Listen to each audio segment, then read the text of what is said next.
Hello and welcome to Atop the Fourth Wall, where bad comics burn. And good grief, we're still in the middle of our Patreon-sponsored extravaganza. And we've got a fun, kind of weird one today. Let's talk about Charlie Brown. As unlikely as it is that you're unaware of it, a quick summation if you are. Charlie Brown is the star of Peanuts, a comic strip created by Charles M. Schulz in 1950. Originally titled Lil Folks, Schulz was forced to change the name to Peanuts due to legal issues. He did not come up with the name and absolutely hated it, but he was young and was in no position to object. In a kind of light parallel to that misfortune, and Schulz's own inability to change the name over the decades of him making the strip, we have our main character Charlie Brown, an optimistic, determined child who is met with constant failure and struggle, often with his attitude and decisions bemoaned by his classmates and friends. He also has a dog named Snoopy who writes stories on a typewriter because comics are kind of silly like that. Peanuts' popularity in culture was expanded through various animated specials and shows, in particular A Charlie Brown Christmas, which remains a holiday staple to this day. And it's the specials that concern us with what we're talking about. Will Ye No Come Back Again, Charlie Brown was an unproduced feature-length Peanuts special that was storyboarded in the 90s, based on a story by Schulz. It was unearthed in the Schulz archive and Boom Studios got to adapt it, but as an adaptation, changes were made. The title, for instance, and writer Jason Cooper explained that he wanted it to emulate the tropes of the specials. For instance, in the original storyboards, it'd feature an adult character showing the sights of Scotland, but Peanuts rarely showed adults on screen, and even if they were off screen, their voices would be replaced by the sound of a muted trombone, which is admittedly all I hear whenever someone tries to explain the current state of DC Comics continuity to me. And from that, while the comic strip would often show Snoopy's very human thought balloons that could oftentimes communicate, the animated stuff kept Snoopy silent, and that followed on here. It might be kind of weird to do this kind of adaptation given the plot points they changed. I'm not mentioning those just because I like for you guys to see the stuff unfold naturally. Maybe seeing the original stuff as sacrosanct given the creator's involvement and all, but let's be real, a story can change significantly from even the storyboard process to finished animation, so who knows what shape the story would have been by the time it actually made it to air. But in the meantime, let's dig into Scotland Bound Charlie Brown and see how this turned out.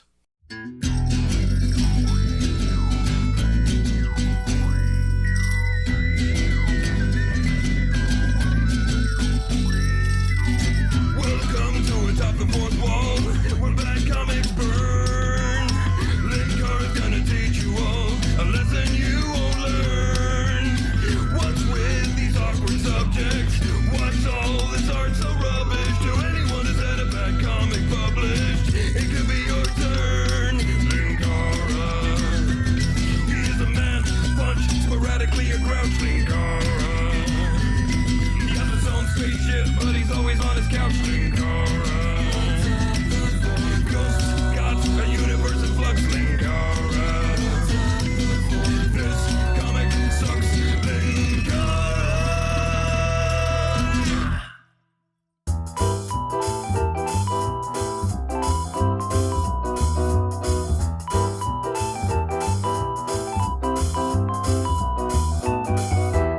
The cover's pretty good. Charlie Brown, Linus, Schroeder, Lucy, and Snoopy are all in a little boat as a misty fog comes in behind them, along with the glowing eyes and a silhouette resembling a snake-like creature. Oh, and look! Snoopy's playing the bagpipes! This is what happens when you use bagpipes for snake charming. We open with a train shucking along on some tracks. Oh god, is that Petticoat Junction? Am I stuck in an intermission polar vortex again?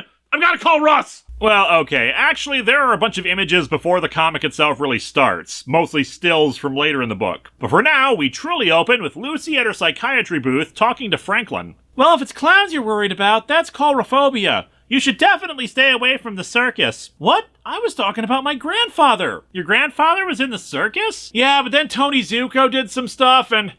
well, let's just say my dad got adopted by this rich weirdo who was obsessed with bats. No, I was telling you about the great advice he gives me. You better think twice before listening to circus folk. I don't know, Baffo's been my accountant for years now and it's worked out pretty well. Yes, I know I'm 3 months late on my taxes. Stop pestering me! I'm gonna need my nickel back. Don't be so hasty, Franklin. This is still the most affordable healthcare there is in this country. Lucy spots Charlie Brown skipping down the road, happily whistling and holding a letter. Look at that! He's whistling! Are we prepared to live in a world where Charlie Brown whistles? I don't know, Lucy. I think I prefer him whistling to when he was loudly singing WAP. Charlie Brown approaches Linus, showing off the latest correspondence he's gotten from his pen pal Morag from Scotland. It is wonderful! I've actually found someone who thinks I'm worth the cost of international postage. Every single reference to your past paints an ever darker picture of a damaged, lonely little man. Lucy comes over, angrily stating that Chuck's whistling has gotten in the way of her session with Franklin, then moves on to complaining how he hasn't come to see her in weeks. Maybe I can stop by tomorrow? Forget it! I don't want your pity nickels. I want your genuine anguish and depression with your money, damn it! Lucy wonders if, perhaps, Charlie Brown is hoping that Morag will be more than just a pen pal to him, causing the poor kid to blush and have hairs grow all over his face. Yeah, I know that's not what's actually happening, but those same kind of lines are Linus's hair, so why shouldn't I believe that we're seeing a Charlie Brown werewolf transformation? Anyway, in between panels, he shaves off all that hair and admits that he does indeed have a crush on his pen pal. Lucy wants him to read the letter out loud, and he wonders if he should read it first in case it's too personal. Personal? What does she do? Open every letter with her social security number? Just read. Dear Charlie Brown, enclosed is my latest Omegaverse story. Schroeder comes by asking if they're going to play baseball today, but Lucy says not until we hear the letter. I like the name Morag. She sounds like a wizard. It's a fairly common Gaelic name. It's similar to Sarah in English. Why not just go by Sarah? Since when have the Scots ever done anything the easy way? Lucy Van Pelt confirmed bigot against Scottish people. Oh, the sentences you never thought you'd say when you decided to become a media critic. Morag says that in a few months there's going to be an international arts and music festival and hopes that he'll come, signing with a smiley face. While Charlie Brown interprets this to mean that she hopes to see him in person romantically, the others are not so convinced. As he walks home, Charlie Brown thinks he spots Snoopy dressed up, but when he looks again, he isn't. That was funny, Snoopy. For a moment there, I thought you were wearing a kilt. Instead, you're doing that completely mundane and normal dog activity of reading a book. Snoopy waves off Charlie Brown, then breaks the fourth wall to reveal to us that he's reading Famous Sheep of Scotland. Snoopy actually has precognitive powers. The Red Baron's own psychic powers jammed them, though, which is what made him such a powerful rival. Charlie Brown is now obsessed with going to Scotland, annoying Linus at school while he's trying to learn about fractions. You think I should learn to play the bagpipes? I don't think anyone should learn to play the bagpipes! And, of course, we don't see any dialogue from the teacher, but this little glow and set of action lines kind of says it all. Sorry, Mrs. Othmar. We forgot you speak in bagpipes instead of the trombone. To try to raise money for the trip, Charlie Brown opens up a little car wash spot along the road. Unfortunately, it's been pretty slow. His dad felt sorry for him and came through twice for the $3 car washes. Well, there's your problem right there. You're pricing yourself out of it. If the therapy only costs 5 cents, who can afford a luxury car wash at $3? Linus says they don't actually know many people with cars. I hear the key to a successful business is diversification. He's right. There's a reason I have ads on YouTube, a Patreon, and various kinds of merch at different prices and styles, which of course you could purchase right now, like at the Atop the Fourth Wall store envy, for DVDs from the Kunaki store, or t-shirts from Teespring. And yeah, I don't know if I would call this a successful business when I need to do so much shilling. But yeah, he expands his business to wash bikes, skateboards, and even toy cars, and has negotiable pricing. Even Pigpen here gets a spraying, which, wow, I don't think I've ever seen Pigpen without the dust cloud surrounding him. Thanks, Charlie Brown. Now I'm all set for my book club. It's Chuck Tingle Month! Patty and Violet drop by to ask what's up, and after he explains, Violet happily donates some change. Anything if it means getting you out of the country for a while. Your kindness is appreciated. Hey, don't be mad, dude. Even I get the occasional troll who is happy to pay me to try to insult me through, like, super chats. And here I am, just like, cool, I still got your money. Do you have time for a touch-up, Charlie Brown? The sentient colony of dirt that follows me around needs a wash before the book club, too. Later, Charlie Brown meets up with Lucy, Schroeder, and Linus to report that, sadly, he hasn't made enough money to go to Scotland. Lucy says he'll never earn enough with a one-man car wash. He needs to think big, get a great idea. A great idea? Bowling here!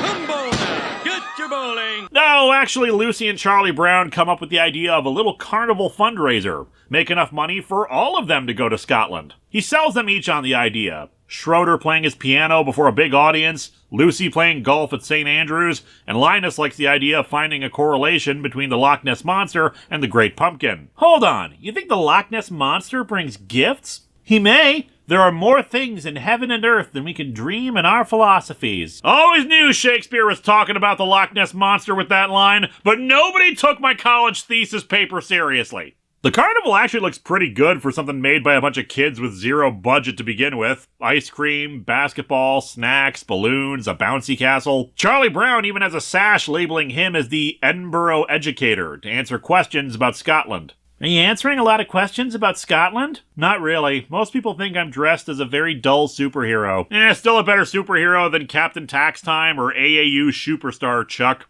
They've even set up a photo with Nessie stand with Snoopy dressed up as the monster. Charlie Brown is successful and talks about it with Peppermint Patty, saying that the experience has made him feel more confident. Unfortunately, it hasn't made him attentive enough because Patty tries to fish for a compliment from him, and he just ignores her like a douchebag. After Sally gives her brother an empty suitcase that she wants him to fill with souvenirs for her, Snoopy gives Woodstock a list of tasks to take care of while he's out of the country. Because naturally, Snoopy is going too. He is the mascot of the series. It is adorable that the tasks specifically tell Woodstock to eat food and sleep, though. That's so wholesome. Less wholesome is that Snoopy discovers that sadly, as a dog, he doesn't get to be in first class or even coach. He's stuck in the hold with the luggage. Speaking of, Charlie Brown reassures Linus that everything has been taken care of for the trip. They're staying with a nice family, they have tickets to the festival, and he gave his luggage to a uniformed employee at the airport, which I thought was going to lead to, like, a big moment where everything he said went wrong, the family they're staying with is horrible, the tickets are outdated, and the luggage gets stolen.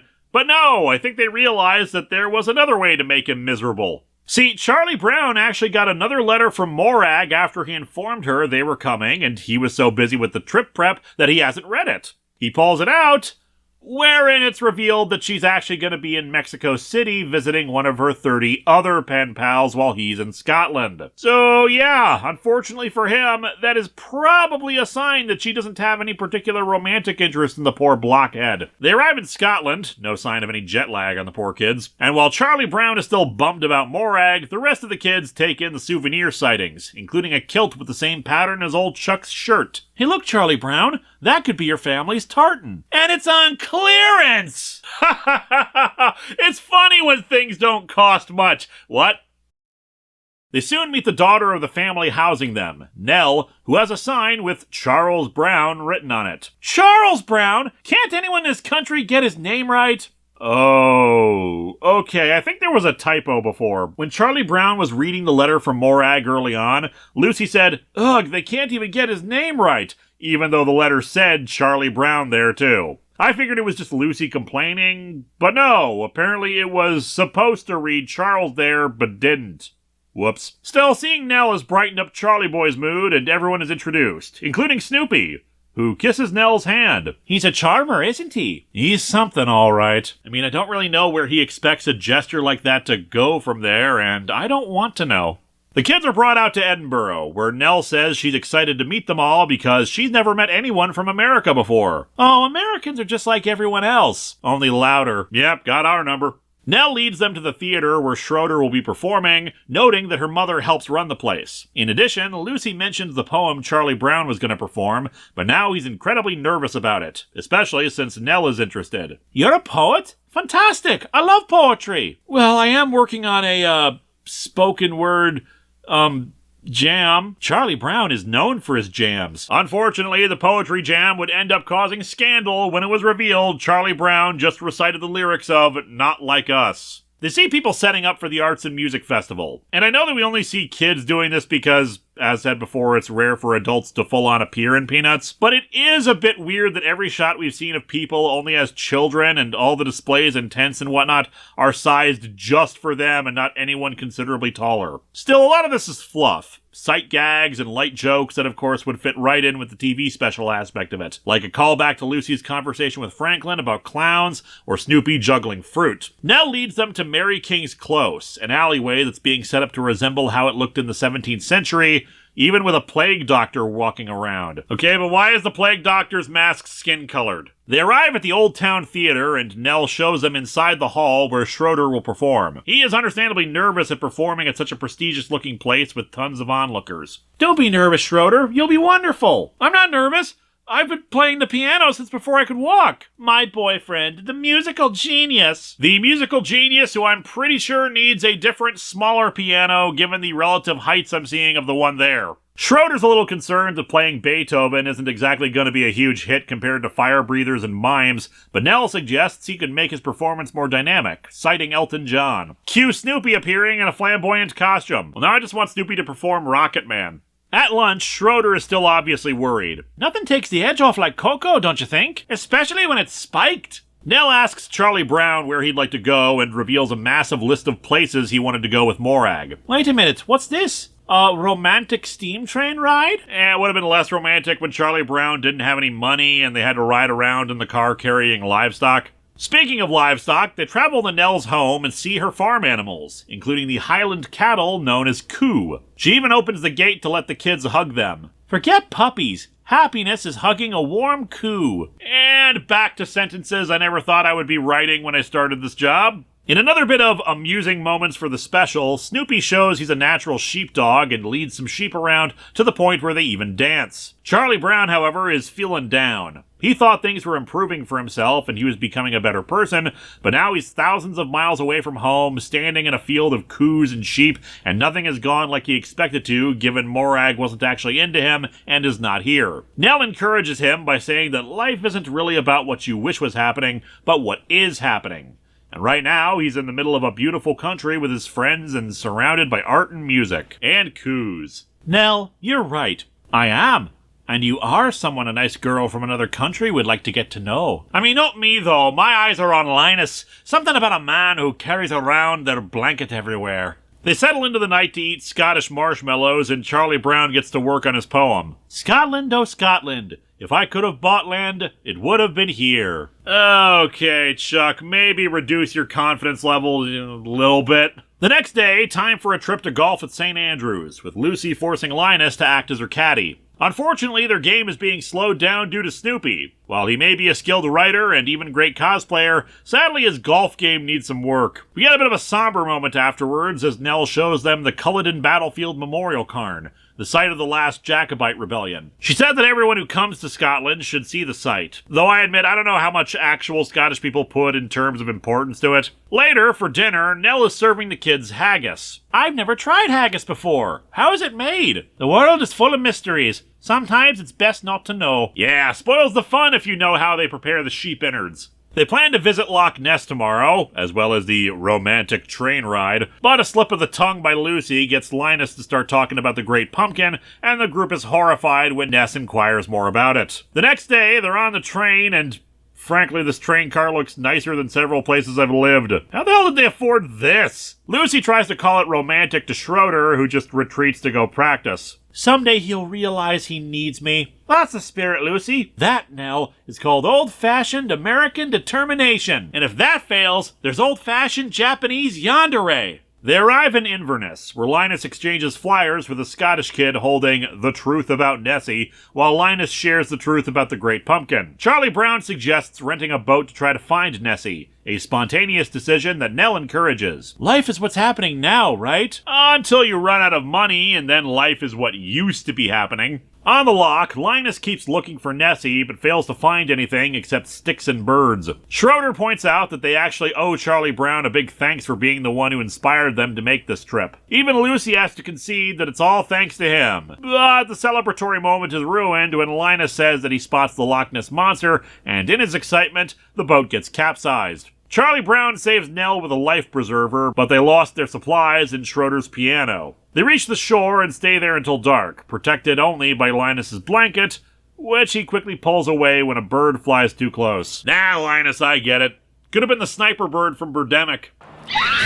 That being said, wow, Linus's blanket can really compact itself if you can get 5 kids and a dog under it 1 minute, then shrink down just fitting over Linus in the next. They hear a rustling in the bushes, and Lucy volunteers Charlie Brown to investigate since he's the one who got them all there. but it turns out to just be a coup along with Nell's parents. Hooray! They're saved! Why did Nell's parents bring the cow? Unfortunately, as they walk away from the water, they fail to spot Nessie in the background there. As they return to Nell's place, Schroeder thinks he can't play now, but she points out they have a piano at the theater. Charlie Brown's poem is also too soaked to read now. So hey, things are looking up. The next day is the festival, and Schroeder's up first. He's too nervous to perform at first, but Lucy realizes what he needs and climbs up on top of the piano. Despite any protestations he may have had about Lucy's affections, clearly her presence makes him more comfortable like this, and he's able to play, getting cheers from the crowd, even if Lucy tries to steal that applause for herself. Meanwhile, Brooke McEldowney is reading this and being like, okay, but how can I take this wholesome moment and repeatedly make it creepy and weird in my own comic strip? Charlie Brown is next, who explains how his original poem was eaten by Nessie, but fortunately Snoopy is a natural performer who takes the stage with his sheep to do elaborate choreography while he reads off a new version of his poem, even wearing the kilt they saw earlier in the gift shop. It's not great, but he is a kid, so it can be forgiven. Plus, dancing sheep and dog kind of softens the blow. Afterwards, Nell gets Schroeder to admit that he couldn't have done his performance without Lucy. And as for Charlie Brown, I've learned many important lessons the last few days. Never start a land war in Asia, for instance. One of which is, when your verse is unsteady, add some juggling sheep. Animals doing silly tricks is always a preferable alternative to my poetry slam. As the festival ends, Nell asks Charlie Brown if he'll return, to his blushing. But in turn, he asks if she'd like him to, causing her to blush. Charlie Brown returns home, giving Sally her briefcase full of souvenirs. And so our comic ends with Charlie Brown writing a new pen pal letter to Nell. Dear Morag, your betrayal shall not be forgotten, and one day I, Charles Brown, shall make you rue the day you snubbed me. P.S. You were right about visiting the Culloden Memorial. I shall factor your positive recommendation into how harsh my revenge shall be. This comic is great fun. Would have made a neat little special. Obviously, it's not heavy on plot, more on cute gags focused around the kids being in a different locale than most of the readers would be. Still, it definitely gets the vibes right. Peanuts is not a franchise about our heroes going off on exciting, death-defying adventures or battling evil forces. It's about kids living their lives as kids and occasionally asking introspective questions that would be difficult for even most adults to answer. It's about Snoopy finding some way to be silly and funny, usually through dance, and about the kids ultimately just having a good time. Sometimes that good time is being mean to Charlie Brown, other times it's being kind and thankful to him. Kids can be kind of fickle like that, and old Chuck gets to put this one in the win category. Sure, it's not like some romantic relationship with Nell needs to be brought up in the future, but it's nice that Charlie Brown met a girl he likes and who seems to like him and helped build up his confidence a bit. If this had been made as the special that was originally intended for, it wouldn't have been some massive classic brought out every holiday, but it would be a good time for anyone who already liked these characters. Next time, we interrupt the Patreon-sponsored extravaganza for the 800th episode! Good grief, this is going to take like 3 months to come out given the schedule slippages, isn't it?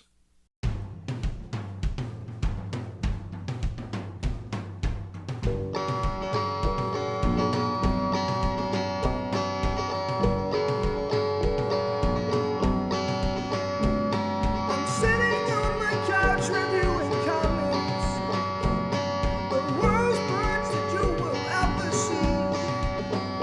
It's sad that comic books are for geeks, but they're not. They're for everybody. Linkara. If you doubt that I am the man,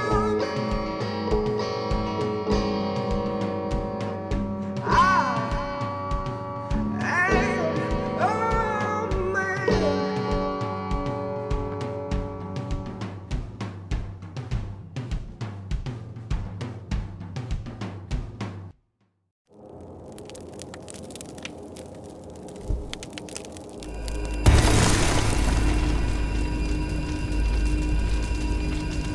Look at that! He's whistling! Are we prepared to live in a world where Charlie Brown whistles? Lucy's contempt for someone experiencing joy is what makes her a great psychiatrist. Hello, my friends. Please take a moment to like this video, subscribe to the channel, and click the bell for notifications on new video releases. If you'd like to support future videos, you can check out my Patreon, buy merch from the store envy link in the description, or check out the t-shirts available from Teespring. Thanks for watching.